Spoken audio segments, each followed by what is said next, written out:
From NBC News, the presidential debate. Here are Lester Holt and Savannah Guthrie. Good evening, everyone. Welcome to the first 2020 presidential debate. Donald Trump and Joe Biden face-to-face with Election Day just 35 days away and voting already underway by mail or in person in 30 states. And the stage is set. It's in Cleveland, Ohio tonight. The co-host, Case Western Reserve University and the Cleveland Clinic. The moderator is Fox News anchor Chris Wallace. And the stakes, well, they're high. The presidency and the future direction of the country on the line tonight, Lester. There's a lot of ground to cover, Savannah, over the next 90 minutes. The candidates' records, including President Trump's tax returns, the Supreme Court vacancy, the pandemic, the economy, racism and civil unrest, and the integrity of the election itself. We may need a little longer than an hour and a half, but the Debate Commission has set the rules, has determined, by the way, that the moderator is not responsible for fact-checking the candidates tonight. But our team is standing by to do just that and to offer expert insight and analysis. And for live fact-checking during the debate, you can go to NBCnews.com. So let's get started. We'll go first to Chief White House correspondent Hallie Jackson, who is inside the debate hall. Hallie, what are you hearing from both camps?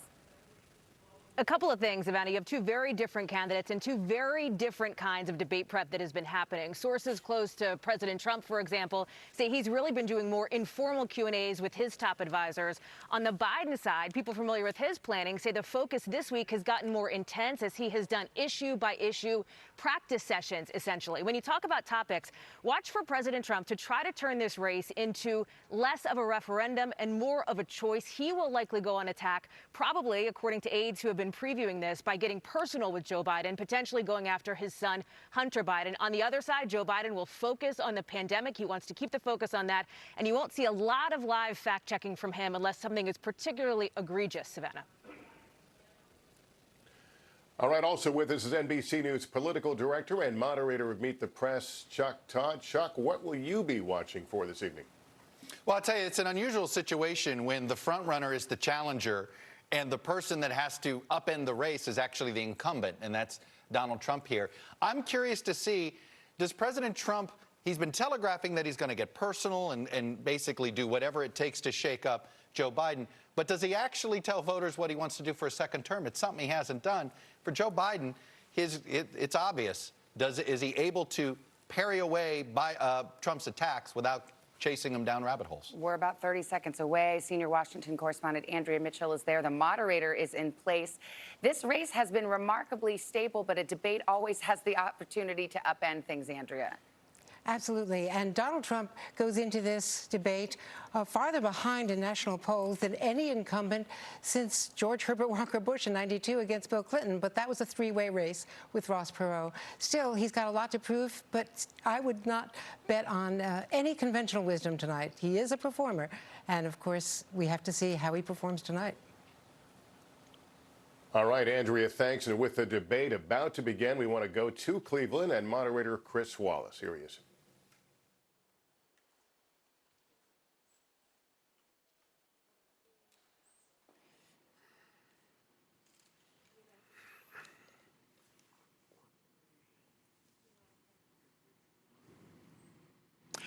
Good evening from the Health Education campus of Case Western Reserve University and the Cleveland Clinic. I'm Chris Wallace of Fox News, and I welcome you to the first of the 2020 presidential debates between President Donald J. Trump and former Vice President Joe Biden. This debate is sponsored by the Commission on Presidential Debates. The commission has designed the format, 6 roughly 15-minute segments, with 2-minute answers from each candidate to the first question, then open discussion for the rest of each segment. Both campaigns have agreed to these rules. For the record, I decided the topics and the questions in each topic. I can assure you, none of the questions has been shared with the commission or the two candidates. This debate is being conducted under health and safety protocols designed by the Cleveland Clinic, which is serving as the health security advisor to the commission for all 4 debates. As a precaution, both campaigns have agreed the candidates will not shake hands at the beginning of tonight's debate. The audience here in the hall has promised to remain silent. No cheers, no boos or other interruptions, so we, and more importantly you, can focus on what the candidates have to say. No noise except right now, as we welcome the Republican nominee, President Trump, and the Democratic nominee, Vice President Biden.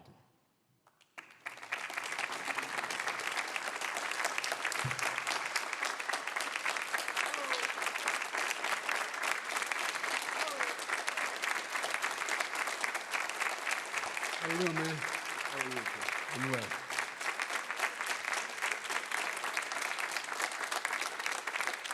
Gentlemen, a lot of people have been waiting for this night, so let's get going. Our first subject is the Supreme Court.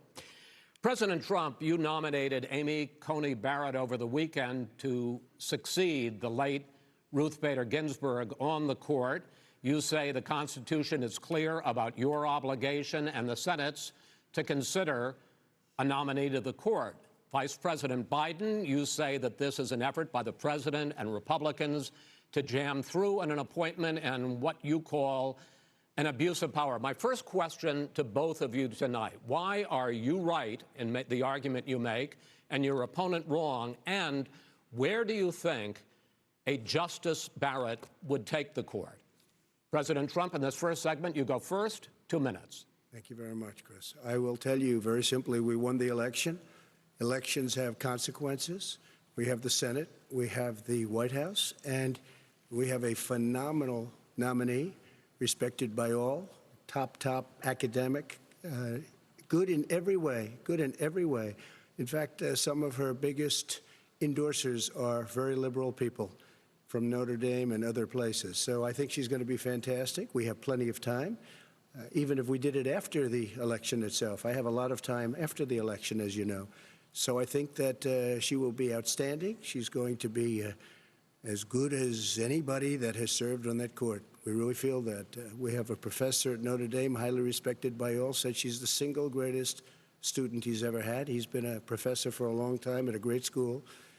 And we won the election, and therefore we have the right to choose her. And very few people knowingly would say otherwise. And by the way, the Democrats, they wouldn't even think about not doing it. If they had, the only difference is they'd try and do it faster. There's no way they would give it up. They had Merrick Garland, but the problem is they didn't have the election, so they were stopped. And probably that would happen in reverse also. Definitely it would happen in reverse. So we won the election, and we have the right to do it, Chris. President Trump, thank you. Same question to you, Vice President Biden. You have 2 minutes. Well, first of all, thank you for doing this, and looking forward to this, Mr. President. Thank you, Joe. The American people have a right to have a say in who the Supreme Court nominee is, and that say occurs when they vote for a United States senators and when they vote for the President of the United States. They're not going to get that chance now because we're in the middle of an election already. The election has already started. Tens of thousands of people have already voted. And so the thing that should happen is we should wait. We should wait and see what the outcome of this election is, because that's the only way the American people get to express their view is by who they elect as president and who they elect as vice president. Now, what's at stake here is the president's made it clear he wants to get rid of the Affordable Care Act. He's been running on that, he ran on that, and he's been governing on that. He's in the Supreme Court right now trying to get rid of the Affordable Care Act, which will strip 20 million people from having insurance, health insurance now, if it goes into court. And the justice, and I have nothing, I'm not opposed to the justice, she seems like a very fine person. But she's written before she went on the bench, which is her right, that she thinks that the Affordable Care Act is not constitutional. The other thing that's on the court, and if it's struck down, what happens? Women's rights are fundamentally changed. Once again, a woman could be pay more money because she has a pre-existing condition of pregnancy. They were able to charge a woman more for the same exact procedure a man gets. And that ended when we, in fact, passed the Affordable Care Act. And there's 100 million people who have pre-existing conditions, and they'll be taken away as well. Those pre-existing conditions, the insurance companies are going to love this. And so it's just not appropriate to do this before this election. If he wins the election and the Senate is Democrat or Republican, then he goes forward. If not, we should wait until February. All right. There aren't 100 million people with pre-existing conditions. As far as the say is concerned, the people already had their say. Okay, Justice Ginsburg said very powerfully, very strongly, at some point, 10 years ago or so, she said a president and the Senate is elected for a period of time, but a president's elected for 4 years. We're not elected for 3 years. I'm not elected for 3 years. So we have the Senate, we have a president. He's elected to the next during election. that period of time, we have an opening. I'm not elected for 3 years. I'm elected for 4 years. And the 100 million people, Joe, the 100 million people is totally wrong. I don't know where you got that number. The bigger problem that you have is that you're going to extinguish 180 million people with their private health care that they're very That's happy simply with. not true. Well, you're certainly going to socialist. You're going to socialist medicine. We're now into, gentlemen, we're now into open discussion. Open discussion. Open discussion. Yes, I agree. Go ahead, Vice President. Number one, he knows that what I proposed. What I proposed is that we expand Obamacare and we increase it. We do not wipe any. And one of the big debates we had with 23 of my colleagues trying to win the nomination that I won were saying that Biden wanted to allow people to have private insurance still. They can. They do. They will under my proposal. It's not what you've said, But and it's not what your party has said. That is simply your party a lie. doesn't say it. Your party wants to go socialist medicine. My party is and me. socialist right healthcare. now, I am and the they're going to Democratic dominate Party. you, Joe. You know that. I am the Democratic Party right now. The platform of the Not according Democratic to Party Harris. is what I, in fact, approved of. What I approved of. Now, here's the deal. The deal is that it's going to wipe out pre-existing conditions. And by the way, the 200,000 people that have died on his watch, how many of those have survived? Well, there's 7 million people that contracted COVID. What does it mean for them going forward if you strike down the Affordable Care Act? And Joe, you've had 308,000 military people dying because you couldn't provide them proper health care in the military. So don't tell me about this. I'm happy to talk about And this. if you were here, Look, it wouldn't be here's the deal. 200, it would be 2 million people because you were very late on the draw. You Late didn't on want the me to draw. ban China, which was heavily infected. You didn't want me to ban All right, gentlemen, Europe, which was heavily infected. You would have been much later, Joe. Mr. President, much later. Mr. President, You're talking about 2 million people. You're not gonna be able President, to as the shut him up. moderator, we are going to talk about COVID in the next segment, but go ahead. Let me finish. The point is that the president also is opposed to Roe v. Wade. That's on the ballot as well in the court. And so that's also at stake right now. And so the election is already You don't know it's on the begun. ballot. Why is it on the ballot? Because Why is you it on the said ballot? It's not on the ballot. It's on the ballot in the court. I don't think so. In the court. Well, There's nothing happening there. Donald, would you And just you don't be quiet know for a her view on Roe v. Wade. You I don't know her know. view. Well, all right. Let's talk. We got a lot to unpack here, gentlemen. We got a lot of time. So on health care, and then we'll come back to Roe v. Wade. All right. Mr. President, the Supreme Court will hear a case a week after the election in which the Trump administration, along with 18 state attorneys general, are seeking to overturn That's right. Obamacare, to end Obamacare. You have spent the last... Because they want to give good health care. If I may ask my question, sir. good health care. Over the last 4 years, you have promised to repeal and replace Obamacare, but you have never in these 4 years come up with a plan, a comprehensive plan Yes, to I have. replace Obamacare. Of course I have. Well, I got rid of the individual when I finish, mandate. I'm going to give you an Excuse me. opportunity. I got rid of the individual mandate, which was a That is big not a chunk of comprehensive That plan. is absolutely a big thing. That was the worst I part of didn't ask Obamacare. Sir, Chris, you're that was the debating him, worst not part of me. Obamacare. Let me ask my question. Well, I'll ask Joe. The individual mandate was the most unpopular aspect of Obamacare. I got rid of it. I'd like you and we will protect Mr. people President, with I'm the pre-existing moderator of this conditions. debate, and I would like you to let me ask my question, and then you can answer your ahead. question.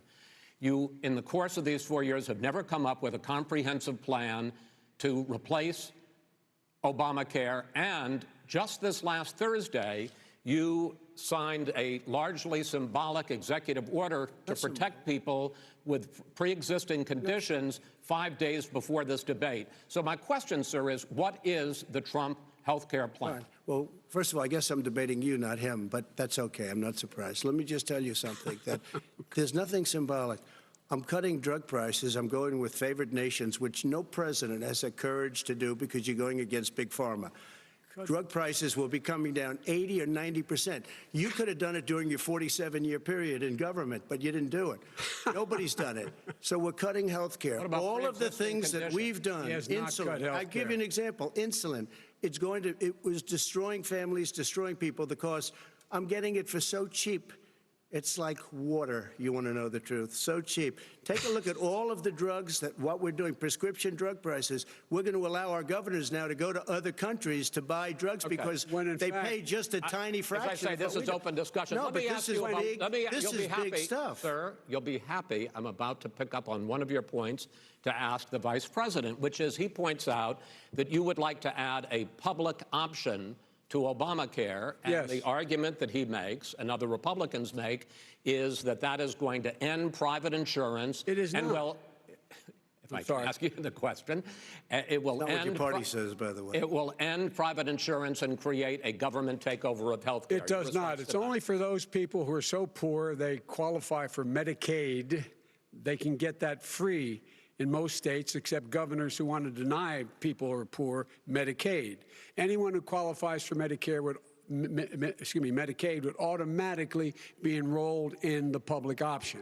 The vast majority of the American people would still not be in that option, number one. Joe, you agreed with Bernie Sanders, who's far left, on the manifesto, we call it, and that gives you socialized medicine. Look, hey, Are you saying I'm not going to listen to him. The fact of the matter is, I beat Bernie Sanders. Not by much. I beat him a whole hell of a lot. I'm here standing facing you, old buddy. Pocahontas would have left 2 days early. You would have lost every primary. All he knows how to do is Super Tuesday. You got very lucky. Here's the deal. I got very lucky. I'm going to get very lucky tonight as well. And tonight I'm going to make sure, because here's the deal. Here's the deal. The fact is that everything he's saying so far is simply a lie. I'm not here to call out his lies. Everybody knows he's a liar. But you I just want to make sure. Joe, you're the liar. I want to make sure. Graduated last in your class, not first in your class. I want to make sure. Mr. President, can you let him finish, sir? No, he doesn't know how to do that. He has, You'd be surprised. You pick You'd be surprised. the wrong guy, the wrong night at the wrong time. Listen, you agreed with Bernie Sanders to the manifesto. The whole idea. Let him. There is no manifesto, number Please one. let him speak, Mr. Number President. two. You just lost the left. Number two. You just lost the left. You agreed with Bernie Sanders on a plan.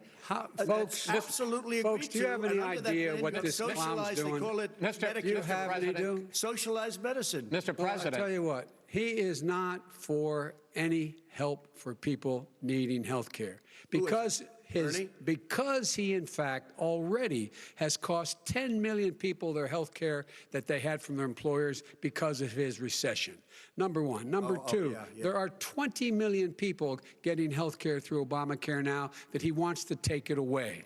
He won't ever look you in the eye and say that's what he wants to do. Take it away. No, I want to give them better health care at a much lower price because and by Obamacare the way, he doesn't know how. He doesn't know how to do that. I've already fixed it. He has never offered a plan. I've already fixed it to an extent. He has never done a single thing. As you might know, but probably don't. Gentlemen, you realize if you're both speaking at the same time, and it's too expensive. Let the president go ahead, sir. Obamacare is no good. We made it better, and I had a choice to make very early on. We took away the individual mandate. We guarantee pre-existing conditions, but took away the individual mandate.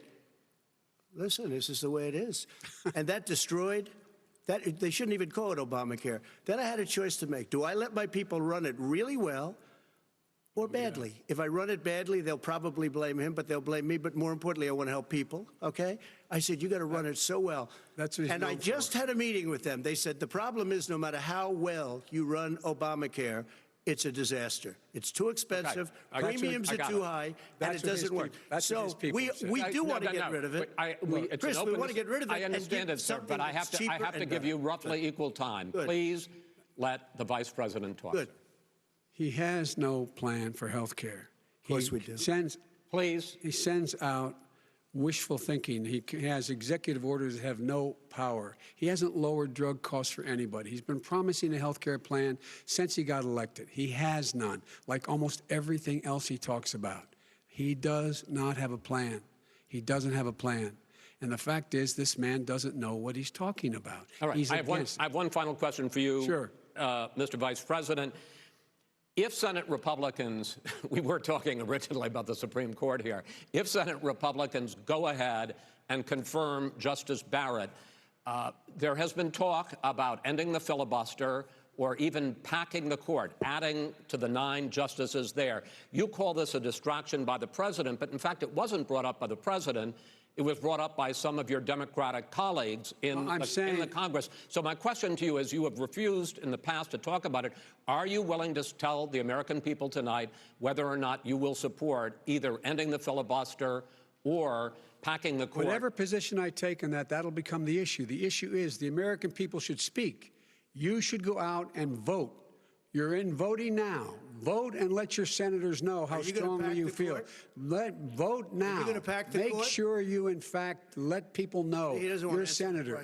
I'm not going to answer the question. Why would you answer that because question? the question is, Supreme Court justice, radical left. Will you shut up, man? Listen, who is on your list, Joe? Who's on your list? Right. Gentlemen, I think this we've is ended so this. He's going to pack the court. Not going to give a list. We have ended this segment. We're going to move on to the second segment. That was really a productive segment, wasn't it?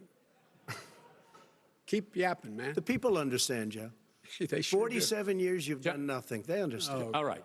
The second subject is COVID-19, which is an awfully serious subject. So let's try to be serious about it. We have had more than 7 million cases of coronavirus in the United States, and more than 200,000 people have died. Even after we produce a vaccine, experts say that it could be months or even years before we come back to anything approaching normal.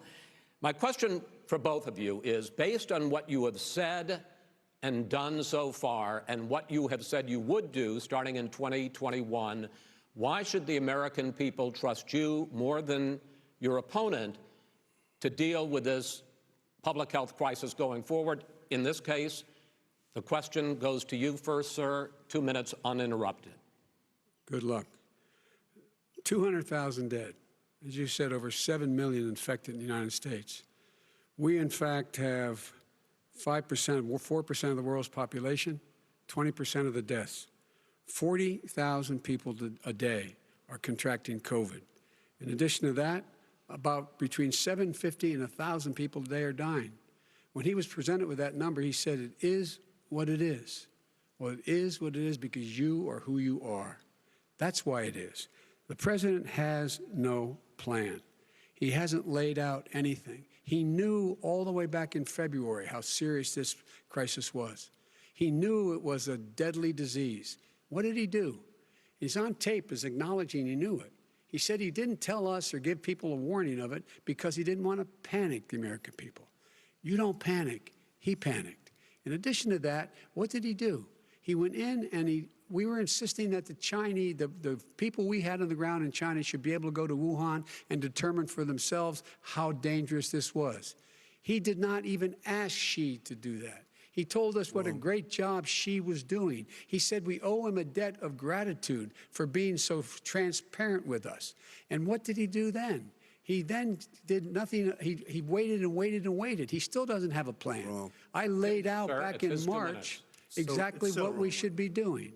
And I laid out again in July what we should be doing. We should be providing all the protective gear possible. We should be providing the money the House has passed in order to be able to go out and get people the help they need to keep their businesses open schools. It costs a lot of money.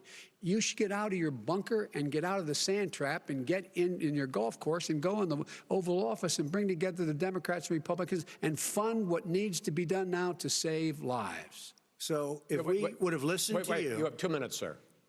If we would have listened to you, the country would have been left wide open. Millions of people would have died, not 200,000, and one person is too much. It's China's fault. It should have never happened. They stopped it from going in, but it was China's fault. And by the way, when you talk about numbers, you don't know how many people died in China. You don't know how many people died in Russia. You don't know how many people died in India. They don't exactly give you a straight count, just so you understand. But if you look at what we've done, I closed it, and you said he's xenophobic. He's a racist, and he's xenophobic because you didn't think I should have closed our country. Wait a minute. It says 2 minutes. You didn't think we should have closed our country because you thought it was terrible. You wouldn't have closed it for another 2 months. By my doing it early, in fact, Dr. Fauci said, President Trump saved thousands of lives. Many of you Democrat governors said, President Trump did a phenomenal job. We worked with the governor. Oh, really? Go take a look. The governors said I did a phenomenal job. Most of them said that. In fact, people that would not be necessarily on my side said that. President Trump did a phenomenal job. We did. We got the gowns. We got the masks. We made the ventilators. You wouldn't have made ventilators. And now we're weeks away from a vaccine. We're doing therapeutics already. Fewer people are dying when they get sick. Far fewer people are dying. We've done a great job. The only thing I haven't done a good job, and that's because of the fake news. No matter what you say to them, they give you bad press on it. It's just fake news. They give you good press. They give me bad press because that's the way it is, unfortunately. But let me just tell you something. I don't care. I've gotten used to it. But I'll tell you, Joe, you could never have done the job that we did. You don't have it in your blood. You could have never done that job. I know how to do the job. I know how to get the job Well, you done. didn't do very well in swine flu. H1N1, you were a disaster. Your own chief of staff said you were a disaster. 14,000 people died, not 200,000. There was no economic recession. Sir, you made a There was no recession. You made a point. Let him answer it. And there was we didn't shut down the economy. This is his economy he's shut down. The reason it's shut down is because, look, you folks at home, how many of you got up this morning and had an empty chair at the kitchen table because someone died of COVID? How many of you were in a situation where you lost your mom or dad and you couldn't even speak to them? You had a nurse holding a phone up so you could, in fact, say goodbye. You would have lost far more people. Far more people. And you would have been. And by the way, his own CDC director says we could lose as many as another 200,000 people between now and the end of the year. And he held up. He said, if we just wear a mask, we can save half those numbers. Just a mask. And by the way, in terms of the whole notion of a vaccine. We're for a vaccine, but I don't trust him at all, nor do you. I know you don't. What we trust is a scientist. You don't trust Dr. Johnson Fauci. Johnson, Pfizer? Okay, by the way, gentlemen, let me move on to questions about the future, because you both have touched on two of the questions I'm going to ask. Focusing on the future first, President Trump, you have repeatedly either contradicted or been at odds with some of your government's own top scientists. The week before last, the head of the Centers for Disease Control, Dr. Redfield, said it would be summer before the vaccine would become generally available to the public. You said that he was confused and mistaken. Those were your two words. Yeah. But Dr. Slaoui, the head of your Operation Warp Speed, has said exactly the same thing. Are they both wrong? Well, I've spoken to the companies, and we can have it a lot sooner. It's a very political thing because people like this would rather make it political than save lives. God. It is a very political thing. I've spoken to Pfizer. I've spoken to all of the people that you have to speak to. We have great Moderna, Johnson & Johnson, and others. They can go faster than that by a lot. Become very political because the left, or I don't know if I call them left, I don't know what I call them. So you're suggesting that the head of your Operation Warp Speed, Dr. Slaoui? I disagree with him. Yeah, no, I disagree with both of them. And he didn't say that. He said it could be there, but it could also be much sooner. I had him in my office 2 days ago. He talked about the summer, sir, before it's generally available. Just like he said it's a Redfield. possibility that we'll have the answer before November 1st. It could also be talking about after when it's that. generally available. Well, we're going to deliver it right away. We have the military all set up. Logistically, they're all set up. We have our military that delivers soldiers, and they can do 200,000 a day. They're going to be delivering This is the same man It's who all told set you up. by Easter this would be gone away. By the warm weather, it'd be gone. Miraculous, like a miracle. And by the way, maybe you could inject some bleach in your arm, and that would take care of it. This is the same man. That was said sarcastically, you know that. That was said sarcastically. And so here's the deal. This man is talking about a vaccine. Every serious company is talking about maybe having a vaccine done by the end of the year. But the distribution of that vaccine will not occur until sometime beginning or the middle of next year to get it out, if we get the vaccine. And pray God we will. Pray God we will. Mr. Vice President, I want to pick up You'll have the vaccine sooner I want to pick up on this question, though. You say the public can trust the scientists, but they can't trust President Trump. In fact, you said that again tonight. Your running mate, Senator Harris, goes further, saying the public health experts, quote, will be muzzled, will be suppressed. Given the fact that polls already show that people are concerned about the vaccine and are reluctant to take it, are you and your running mate, Senator Harris, contributing to that fear? No more than the question you just asked him. You pointed out.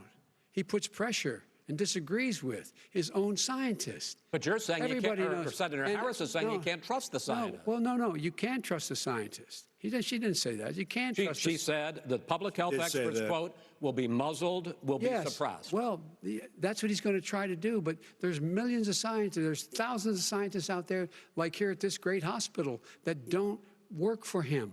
Their job doesn't depend on him.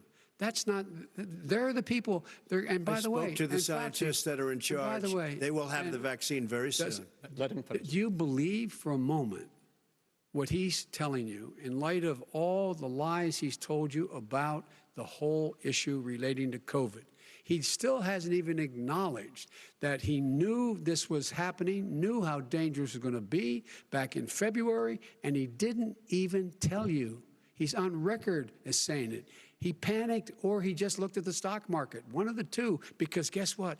A lot of people died, and a lot more are going to die unless he gets a lot smarter, a lot quicker. So, Mr. President? Did you use the word smart? So you said you went to Delaware State, but you forgot the name of your college. You didn't go to Delaware State. You graduated either the lowest or almost the lowest in your class. Don't ever use the word smart with me. Don't ever use that word. Oh, give me a break. Because you know what? There's nothing smart about you, Joe. 47 years, you've done nothing. Let's have this debate. And if you would have had, let me just tell you something, Joe. No, if you would have had the charge of what I was put through, I had to close the greatest economy in the history of our country. And by the way, now it's being built again. We're going to get to the economy in the next segment, sir. Okay. It's going up fast. Okay.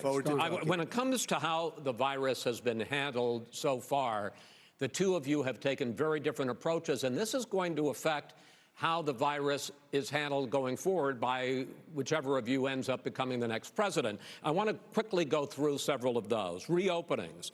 Vice President Biden, you have been much more reluctant than President Trump about reopening the economy and schools. Why, sir? Because he doesn't have a plan. If I were running, I know what the plan is. You've got to provide these businesses the ability to have the money to be able to reopen with the PPE as well as with the sanitation they need. You have to provide them plastic. Tell that to Nancy Pelosi. Well, he's just shush for a minute. Tell it to Nancy Pelosi and Schumer. By the way, Chuck. Nancy Pelosi and Schumer, they have a plan. He won't even meet with them. The Republicans won't meet him in the Senate. And he sits on his golf course. And I mean, literally, think about it. You probably play more than I do, Joe. What about this question of reopenings and the fact? Well, he wants to shut down this country. And I want to keep it open.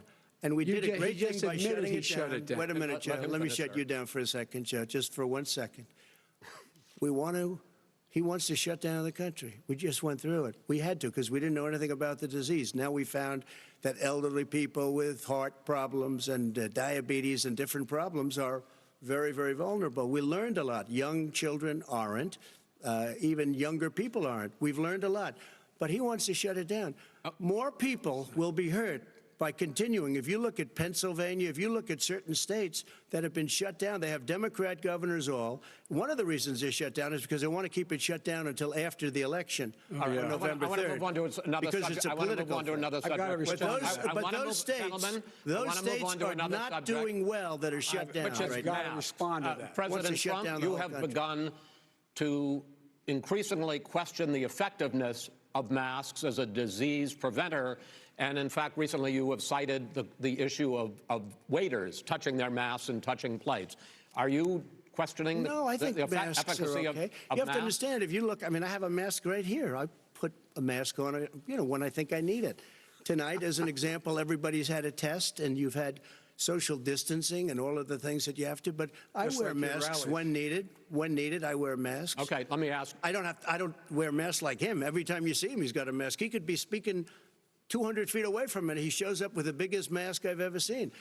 I will say this. Vice President Biden, go ahead, sir. Look, the way to open businesses is give them the wherewithal to be able to open. We provided money. The Congress. But I was asking you, sir, about masks. Well, masks make a big difference. His own head of the CDC said if we just wore masks between now, if everybody wore masks in social distance between now and January, we'd probably save up to 100,000 lives. It matters. And they've also said the opposite. They've also said the opposite. No serious person said the opposite. Well, look at Dr. Fauci. Dr. Fauci said the opposite. He did not say the opposite. We got a little bit more than a minute left in this segment. Masks are not good. Then he changed his mind. He said masks are good. I'm okay with masks. I want to ask you both about one last subject, because your different approaches has even affected the way that you have campaigned. President Trump, you're holding large rallies with crowds packed together, thousands of people. Outside. Outside, yes, sir, agreed. Vice President Biden, you are holding much smaller events with... Because nobody will show up. People with... Well, it's true. Nobody shows up to his rallies. All right. In any case, why you holding the big rallies? Why you not? You goes first, sir. Because people want to hear what I have to say. I mean, but are you I've not done worried a great about job spreading as a disease? president, and I'll have 35,000 people show up at airports. We use airports. Are you not worried about the disease issues, sir? Well, so far, we have had no problem whatsoever. It's outside. That's a big difference, according to the experts. And we do them outside. We have tremendous crowds, as you see. I mean, and literally on 24 hours' notice. And Joe does the circles and has 3 people someplace. Okay. By the way, did you see one of the last big rallies he had? And a reporter came up to him to ask him a question. He said, no, stand back. Put on your mask. Put on a mask. Have you been tested? I'm way far away from those other people. That's what he said. I can't. I'm going to be okay. He's not worried about you. He's not worried about the people out there breathing in one another. We've had no negative effect. No negative effect. We've had no negative effect. And we've had 35,000, 40,000 people at these rallies. Just quickly finish up, because I want to move on to our next. Yes, I would. He's been totally irresponsible the way in which he has handled the social distancing and people wearing masks, basically encouraged them not to. All right. He's a fool on this. If you could get the crowds, you would have done the same thing. But you can't. Nobody cares. Gentlemen, can we move on to the economy? Gentlemen, can we move on to the economy? Yes. The economy is, I think it's fair to say, recovering faster than expected from the shutdown. Much faster. In the second quarter, the unemployment rate fell to 8.4% last month. The Federal Reserve says the hit to growth, which is going to be there, is not going to be nearly as big as they had expected. President Trump, you say we are in a V-shaped recovery. Vice President Biden, you say it's more of a K-shape. What difference does that mean to the American people in terms of the economy? President Trump, in this segment, you go first. So we built the greatest economy in history. We closed it down because of the China plague. When the plague came in, we closed it down, which was very hard psychologically to do. He didn't think we should close it down, and he was wrong. And again, 2 million people would be dead now instead of still 204,000 people is too much. One person is too much. Should have never happened from China. But what happened is we closed it down, and now we're reopening, and we're doing record business. We had 10.4 million people in a 4-month period that we've put back into the workforce. That's a record the likes of which nobody's ever seen before. And he wants to close down he will shut it down again. He will destroy this country. You know, a lot of people, between drugs and alcohol and depression, when you start shutting it down, you take a look at what's happening in some of your Democrat-run states where they have these tough shutdowns. And I'm telling you, it's because they don't want to open it. One of them came out last week. You saw that.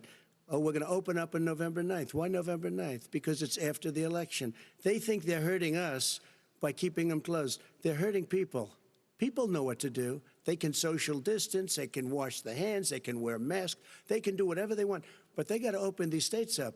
When you look at North Carolina, when you look, and these governors are under siege, Pennsylvania, Michigan, and a couple of others, you got to open these states up. It's not fair. You're talking about almost, it's like being in prison. And you look at what's going on with divorce, look at what's going on with alcoholism and drugs. It's a very, very sad thing. And he'll close down the whole country. This guy will close down the whole country and destroy our country. Our country is coming back incredibly well, setting records as it does it. We don't need somebody to come in and say, let's shut it down. All right.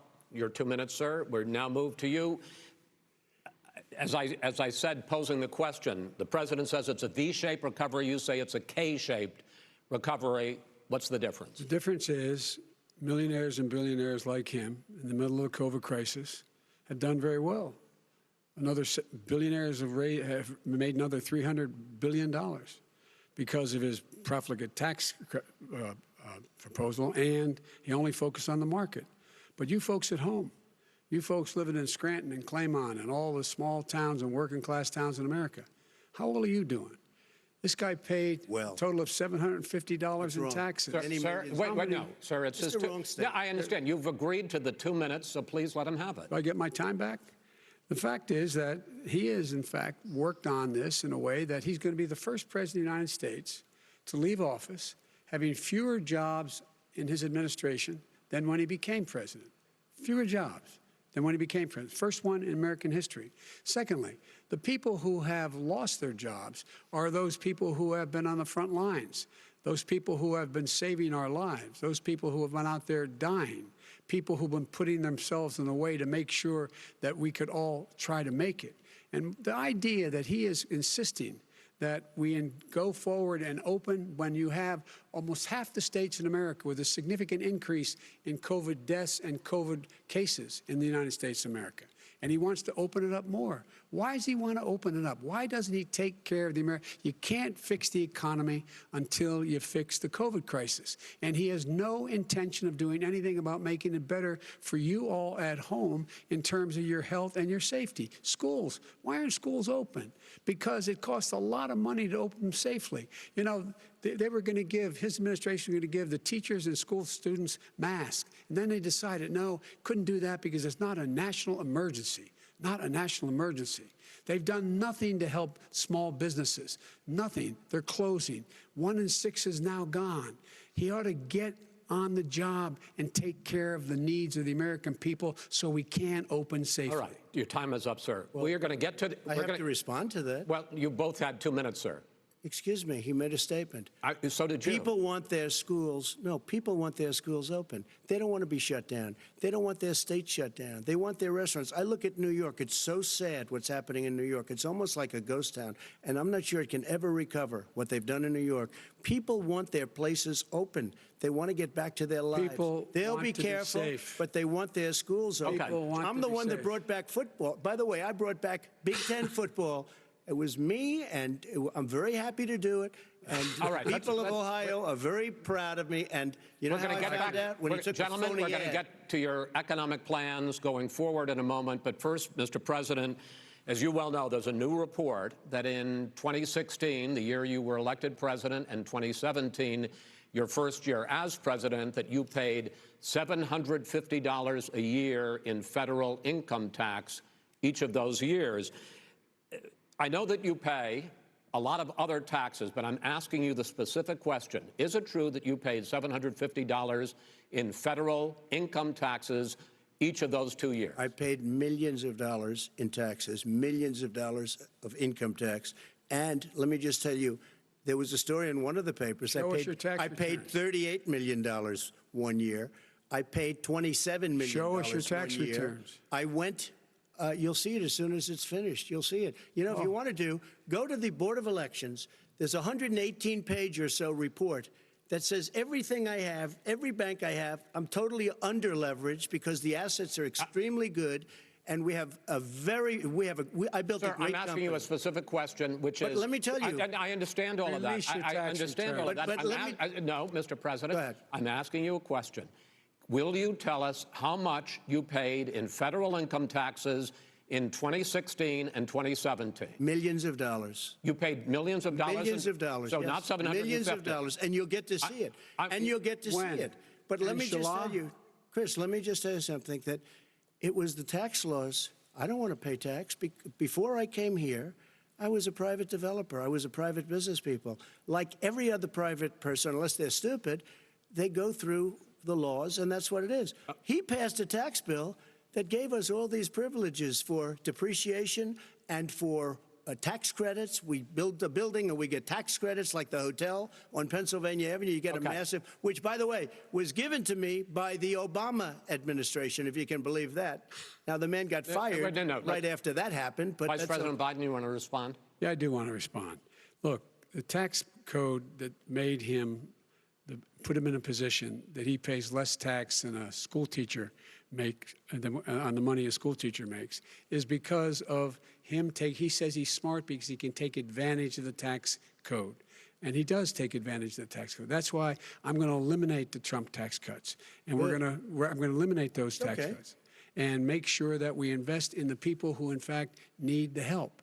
people out there need help. But why didn't you do it over the last 25 years? Because you weren't Why didn't president. you do it over Because the you last weren't 25 president years? screwing things up. You were a senator. And You're by the way, worst you were a president vice- America has ever had. Hey, Come Joe, on. let me just tell you, Joe. I've done more in 47 months. I've done more than you've done in 47 years, Joe. We've done things that you never even thought of doing, including fixing the broken military that you gave me, including taking care of your vets. Mr. President, we're talking about the economy. I'd like to ask you about your plans going forward because, Mr. Vice President, your economic plan, if you were to be elected president, focuses a lot on big government, big taxes, big spending. I want to focus first on the taxes. You propose more than $4 trillion over a decade in new taxes on individuals making more than $400,000 a year and on corporations.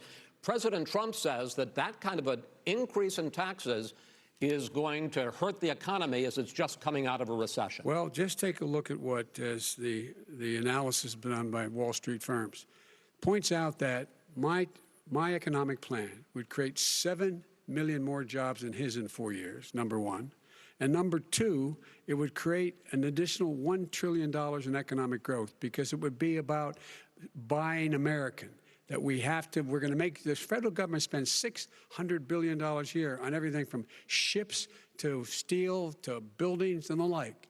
And under my proposal, we're going to make sure that every penny of that has to be made by a company. But respectfully, sir, I'm talking about taxes, not spending. By the way, I'm going to eliminate a significant number of the tax. I'm going to make the corporate tax 28%. It shouldn't be 21%. You have 91 companies, in the Fortune 500 who don't pay a single penny in tax, making billions of dollars. Why didn't you do it before when you were vice president with Obama? Because you, in fact, passed that. That was your tax proposal. I got it done. And you know what happened? Yeah, you got it done. Our economy boomed like it's never boomed. The economy is Mr. busted. President, Let me finish.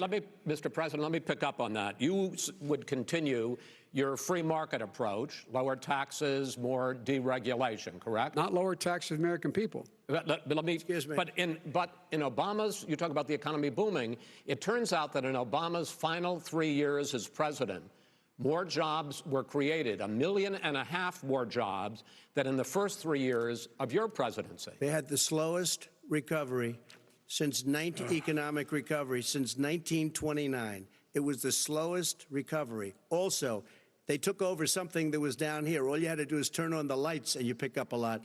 But they had the slowest economic recovery since 1929. Let me tell you about the stock market. When the stock market goes up, that means jobs. It also means 401ks.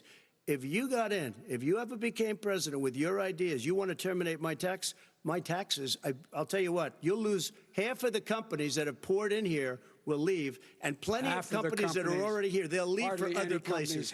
They will leave, and you will have a depression, the likes of which you've never seen. Look, we inherited the worst recession short of a depression in American history. I was asked to bring it back. We were able to have an economic recovery that created the jobs you're talking about. We handed him a booming economy. He blew it. It wasn't booming. He blew it. It wasn't booming. It was the weakest recovery since 1929. Is it fair to say he blew it when fact, there was record low unemployment before COVID? Yeah, but because what he did, even before COVID, manufacturing went in the hole. Manufacturing went in the hole. Excuse me, Chris. Wait. Number two. Chris. Number three. They said it would take. No, you're on number two. No. Chris. They said it would take a miracle to bring back manufacturing. I brought back 700,000 jobs. They brought back nothing. They gave up on manufacturing. Part of my standard fare. I'm the guy that brought back the automobile industry. All right, let him. We brought back. I was asked to bring back Chrysler and General Motors. We brought them back right here in the state of Ohio and Michigan. He blew it. They're gone. He blew it. And in fact, they're going. Ohio had the best year it's ever had last year. Michigan had the best year they've ever had. That is not true. Many car companies came in from Germany, from Japan, went to Michigan, went to Ohio. They're not having. And they didn't come in with you. Mr. Vice President, go ahead. And so you take a look at what he's actually done. He's done very little. His trade deals are the same way. He talks about these great trade deals. You know, he talks about the art of the deal. China's perfected the art of the steal. We have a higher deficit with China now than we did before. We have the highest trade deficit with Mexico. China ate your lunch, down 18%. China ate your lunch, Joe, and no wonder your son goes in and he takes out billions of dollars. Takes out billions of dollars to manage. He makes millions of dollars. And also, while we're at it, why is it, just out of curiosity, the mayor of Moscow's wife gave your son $3.5 million. What did he do to deserve it? What did he do with Burisma to deserve $183,000? None of that is true. Let him answer. None of that is true. Oh, really? Totally, Mr. President, Mr. President, please. Totally discredited. Totally discredited. And by the way, well, wait, he didn't get $3.5 million, Joe? Mr. Vice, he got $3.5 million. That is not true. Oh, really? Mr. President, it's an open discussion, please. Now, it's a fact. Well, you have raised an issue. Let the Vice President answer. Discredited. Did Burisma pay him $183,000 a month with no experience in energy? Mr. President, my son did nothing wrong at Burisma. I think he did. Mr. President, let him answer. He doesn't want to let me answer because he knows I have the truth. His position has been totally, thoroughly discredited. By who? The media? By everybody. Well, by the media, by our allies, by the World Bank, by everyone has discredited. Matter of fact, even the people who testified under oath. So let me ask you this, Joe. No, go ahead, Mr. I'm listening to you. He got $3.5 million from Moscow.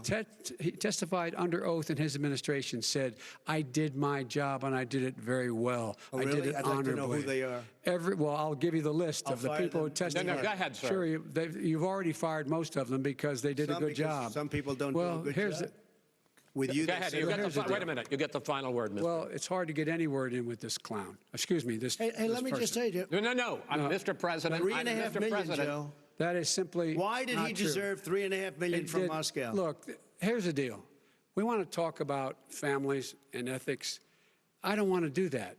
I mean, his family we could talk about all night. His family's already... My family lost a fortune by coming down and helping us with government. And that's such a... Mr. President. Every single one of them lost a fortune. This is not about my family or his family. It's about your family. The American people. He doesn't... That's not true. It doesn't want to talk about what you need. You, the American people. It's about you. That's what we're talking about here. All right, that's the end of the segment. We're moving on. He didn't take them. Well, Vice President, no. Can I be honest? It's a very important question. Try to be honest. He stood up. No, the answer to the question is no. Ukraine. No, sir. With $1 billion, if you that is absolutely not true. You're going to have true. Gentlemen. I hate to raise my voice, but it seems to be, why shouldn't I be different than the two of you? So here's the deal. Good point. We have 6 segments. We have ended that segment. We're going to go to the next segment. In that segment, you each are going to have 2 uninterrupted moments. In those 2 uninterrupted minutes, Mr. President, you can say anything you want. I'm going to ask a question about race, but if you want to answer about something else, go ahead. But I think that the country would be better served if we allowed both people to speak with fewer interruptions. I'm appealing to you, sir, to do that. Well, and him too. Well, frankly, you've been doing more interrupting than he has. That's all right, but he does plenty. Well, less than, sir, less than plenty. No, less than you have. Let's please continue on. The issue of race. Vice President Biden, you say that President Trump's response to the violence in Charlottesville 3 years ago, when he talked about very fine people on both sides, was what directly led you to launch this run for president. Oh, yeah, sure. President Trump, you have often said that you believe you have done more for black Americans than any president, with the possible exception of Abraham Lincoln. My question for the two of you is, why should voters trust you rather than your opponent to deal with the race issues facing this country over the next 4 years? Vice President Biden, you go first. It's about equity and equality. It's about decency. It's about the Constitution. And we have never walked away from trying to require equity for everyone, equality for the whole of America. But we've never accomplished it. But we've never walked away from it like he has done. It is true. The reason I got in the race is when those people, close your eyes, remember what those people look like coming out of the fields carrying torches, their veins bulging, just spewing anti-Semitic bile, and accompanied by the Ku Klux Klan. A young woman got killed. And they asked the president what he thought. He said there were very fine people on both sides. No president has ever said anything like that. It is whose now, sir. Second point I'd make to you is that when Floyd was killed, when Mr. Floyd was killed, there was a peaceful protest in front of the White House. What did he do? He came out of his bunker, had the military use tear gas on him so he could walk across to a church and hold up a Bible. And then what happened after that? The bishop of that very church said that it was a disgrace. The general who was with him said all he ever wants to do is divide people, not unite people at all. This is a president who has used everything as a dog whistle to try to generate racist hatred, racist division. This is a man who, in fact, you talk about helping African Americans. 1 in 1,000 African Americans has been killed because of the coronavirus. And if he doesn't do something quickly, by the end of the year, 1 in 500 will have been killed. 1 in 500 African Americans. This man is a savior of African Americans. This man cares at all. This man's done virtually nothing. Look, the fact is that you have to look at what he talks about. You have to look at what he did. And what he did has been disastrous for the African-American community. So, President Trump, you have 2 minutes. Why should Americans trust you over your opponent to deal with racism? He did a crime bill, 1994, where you call them super predators, African Americans, the super predators, and they've never forgotten it. They've never forgotten it, Joe. No, sir, it's his 2 minutes. So you did that, and they call you a super predator, and I'm letting people out of jail now that you have treated the African American population community, you have treated the black community about as bad as anybody in this country. You did the 1990, and that's why, if you look at the polls, I'm doing better than any Republican has done in a long time, because they saw what you did. You call them super predators, and you've called them worse than that, because you look back at your testimony over the years, you've called them a lot worse than that. As far as the church is concerned, and as far as the generals are concerned, we just got the support of 250 military leaders and generals, total support.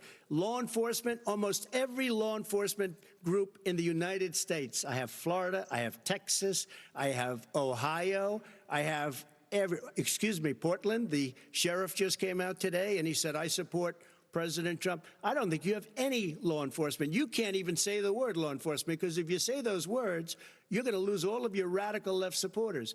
And why aren't you saying those words, Joe? Why don't you say the words law enforcement? Because you know what? If they called us in Portland, we would put out that fire in a half an hour, but they won't do it because they're run by radical left Democrats. If you look at Chicago, if you look at any place you want to look, Seattle, they heard we were coming in the following day, and they put up their hands, and we got back Seattle. Minneapolis, we got it back, Joe, because we believe in law and order, but you don't. The top 10 cities and just about the top 40 cities are run by Democrats and, in many cases, radical left. And they've got you wrapped around their finger, Joe, to a point where you don't want to say anything about law and order. And I'll tell you what, the people of this country want and demand law and order, and you're afraid to even say it. All right. I want to return to the question of race.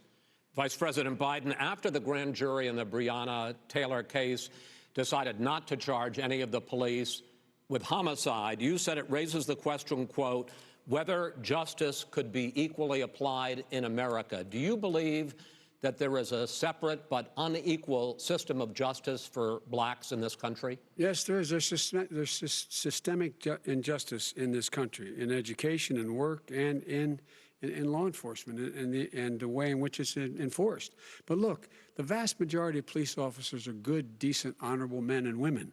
They risk their lives every day to take care of us. But there are some bad apples. And when they occur, when they find them, they have to be sorted out. They have to be held accountable. They have to be held accountable.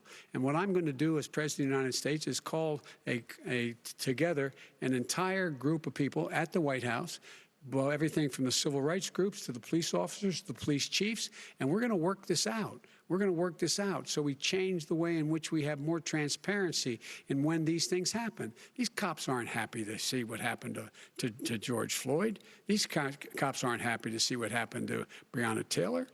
Most don't like it. But we have to have a system where people are held accountable. And by the way, violence in response is never appropriate. Never appropriate. Peaceful protest is. Violence is never appropriate. All right. What is peaceful protest? When they run through the middle of a town and burn down your stores and kill people all over the place, that and you is say not peaceful protest? President Trump, No, it's I'm not not, asking. but you say it is. President Trump, I'd like to continue with the issue of race. I promise we're going to get to the issue of law and order in a moment. Fine. This month, your administration directed federal agencies to end racial sensitivity training that addresses white privilege or critical race theory. Why did you decide to do that, to end racial sensitivity training? And do you believe that there is systemic racism in this country, sir? I ended it because it's racist. I ended it because a lot of people were complaining that they were asked to do things that were absolutely insane, that it was a radical revolution that was taking place in our military, in our schools, all over the place, and you know it, and so does everybody else. And he would know. What is radical about racial sensitivity training, sir? If you were a certain person, you had no status in life. It was sort of a reversal. And if you look at the people, we were paying people hundreds of thousands of dollars to teach very bad ideas and, frankly, very sick ideas. And really, they were teaching people to hate our country. And I'm not going to do that. I'm not going to allow that to happen. We have to go back to the core values of this country. They were teaching people that our country is a horrible place, it's a racist place, and they were teaching people to hate our country. And I'm not going to allow that to happen. Vice President Biden? Nobody's doing that. He's the racist. You just don't know. Here's the deal. I know a lot more about this than he does. Let him finish.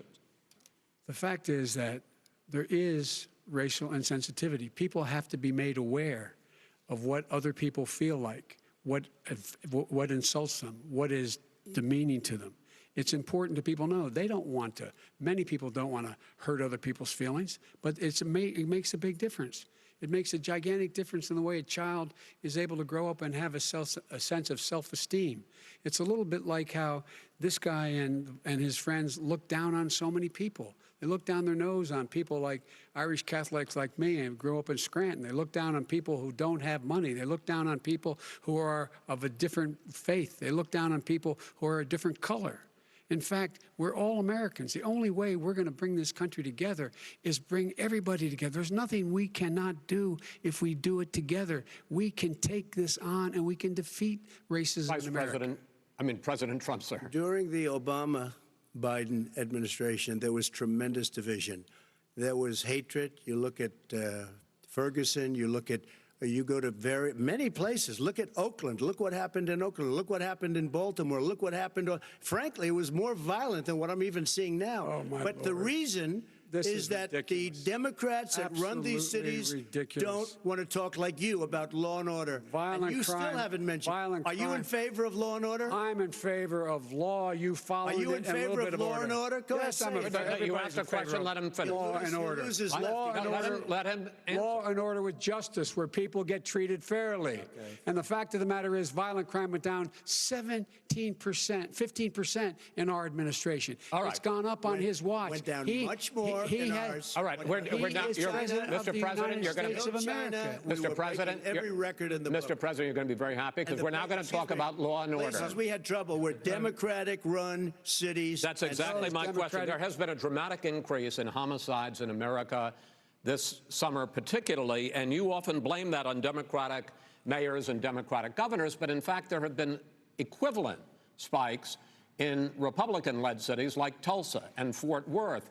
So the question is this really a party issue? I think it's a party issue. You can bring in a couple of examples, but if you look at Chicago, what's going on in Chicago, where 53 people were shot and 8 died, shot. If you look at New York, where it's going up like nobody's ever seen anything, the numbers are going up 100, 150, 200%.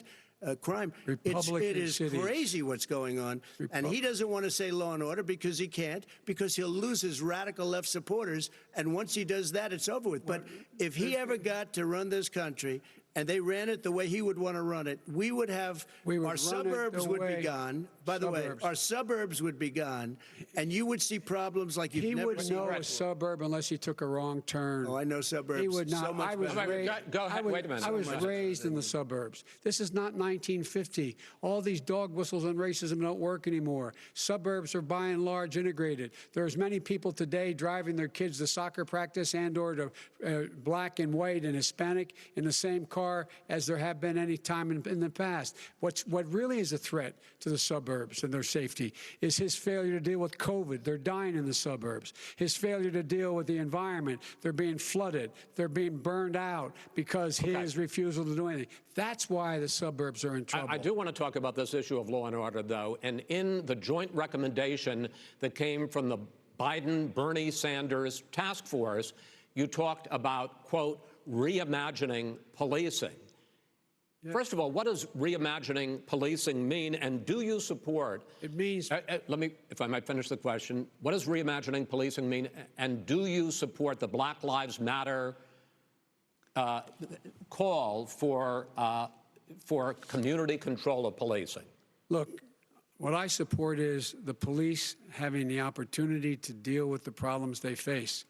And I'm totally opposed to defunding the police officers. As a matter of fact, local police, the only one defunding in his budget calls for a $400 million cut in local law enforcement assistance.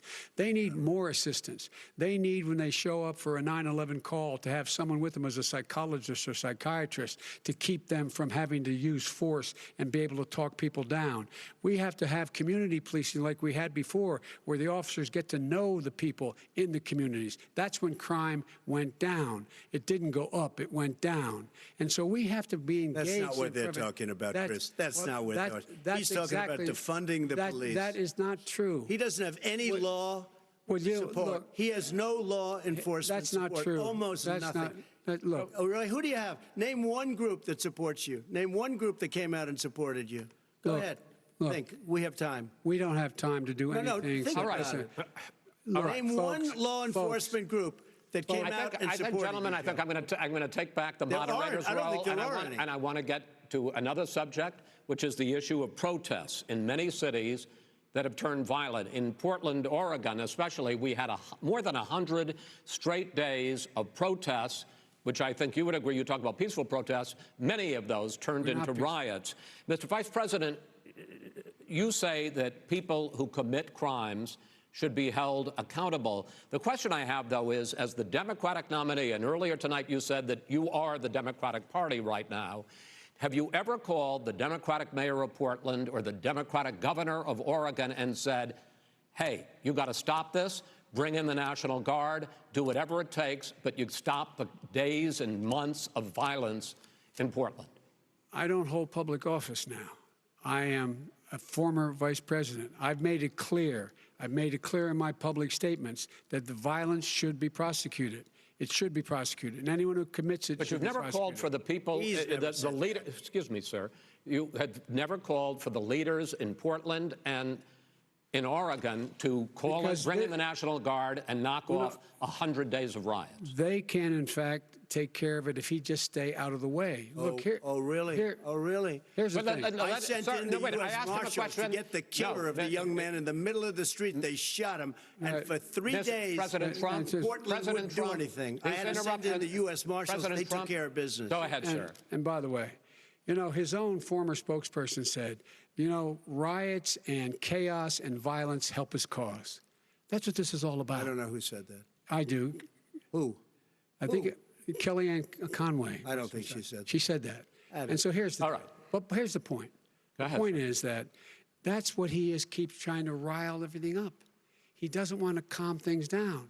Instead of going in and talking to people and saying, let's get everybody together, figure out how to deal with this. What's he do? He just pours gasoline in the fire constantly, and every single solitary time. Okay, and to end this, button up this segment, I'm going to give you a minute to answer, sir. You have repeatedly criticized. I have to answer his statement. No, you have repeatedly. Wait, you have no. You've been talking back and forth. You made a statement. I'm asking you. I would love to end it. Sir. I would love to end it. You know, if you want to switch seats.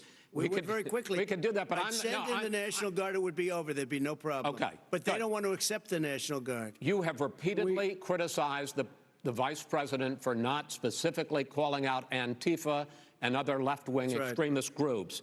But are you willing tonight to condemn white supremacists and militia groups and to say that they need to stand down and not add to the violence in a number of these cities, as we saw in Kenosha and as we've seen in Portland? Sure, are you I'm prepared willing to do specifically do it? Well, go ahead, sir. I would say almost everything I see is from the left wing, not from the right wing. So what are you saying? I'm willing to do anything. I want to see peace. Then do it, sir. Say it. Do it. Say it.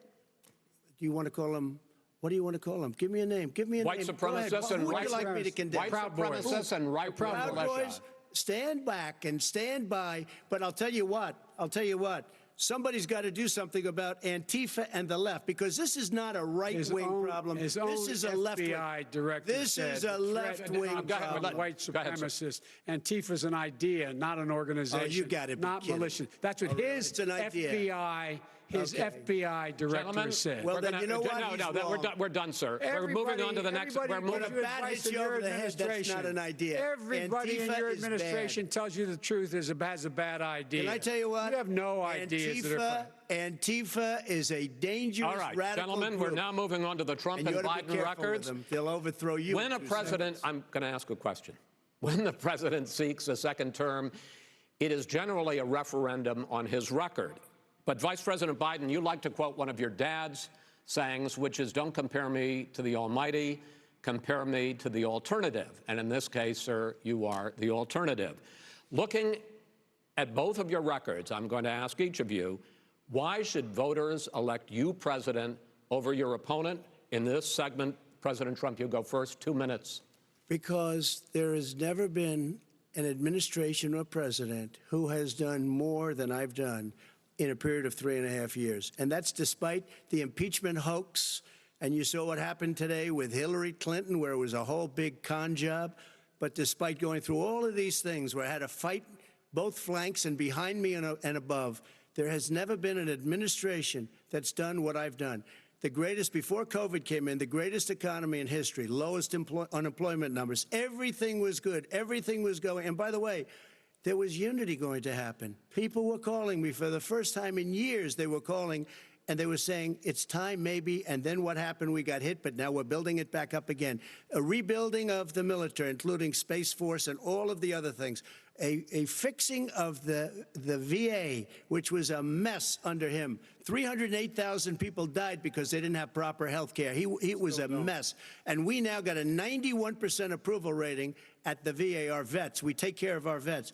But we've rebuilt our military. The job that we've done, and I'll tell you something, some people say maybe the most important. By the end of the first term, I'll have approximately 300 federal judges and Court of Appeals judges, 300, and hopefully 3 great Supreme Court justices. That is a record, the likes of which very few people, and you know one of the reasons I'll have so many judges? Because President Obama and him left me 128 judges to fill. When you leave office, you don't leave any judges. That's like, you just don't do that. They left 128 openings, and if I were a member of his party, because they have a little different philosophy, I'd say if you left us 128 openings, you can't be a good president, you can't be a good vice president. But I want to thank you, because it gives us almost, it'll probably be above that number by the end of this term. 300 judges. It's a record. Looking at both your records, why should voters elect you president as opposed to President Trump? You have 2 minutes uninterrupted. Under this president, we become weaker, sicker, poorer, more divided, and more violent. When I was vice president, we inherited a recession. I was asked to fix it. I did. We left him a booming economy, and he caused a recession. With regard to being weaker, the fact is that I've gone head-to-head with Putin and made it clear to him we're not going to take any of his stuff. He's Putin's puppy. He still refuses to even say anything to Putin about the bounty on the heads of American soldiers. Your son got $3.5 million. And by the way, my son... Wait a minute. Mr. President, your campaign agreed to both sides would get 2-minute answers uninterrupted. Well, your side agreed to it, and why don't you observe what your campaign agreed to as a ground rule, okay, sir? He never keeps his word. Can you add back No, I'm not asking. That was a rhetorical question. Can you Go add ahead, back sir. 30 seconds? Yeah, yes, okay. you may have. All right. Go ahead. So, thirdly, we're poor. The billionaires have gotten much more wealthy by a tune of over $300 to $400 billion more just since COVID. You in the home, you got less. You're in more trouble than you were before. In terms of being more violent, when we were in office, there were 15% less violence in America than there is today. He's president of the United States. It's on his watch. And with regard to more divided, the nation can't stay divided. We can't be this way. And speaking of my son, the way you talk about the military, the way you talk about them being losers and being and just being suckers. My son was in Iraq. He spent a year there. He got the Bronze Star. He got the Conspicuous Service Medal. He was not a loser. He was a patriot, and the people left behind there were heroes. Really? And I resent. Are you talking about Hunter? Are you talking about Hunter? I'm talking about my son, Bo Biden. You're talking about. I don't know Bo. I know Hunter. Yeah, Hunter got thrown out of the military. He was thrown out, dishonorably discharged. That's not true. He wasn't dishonorably. Cocaine use.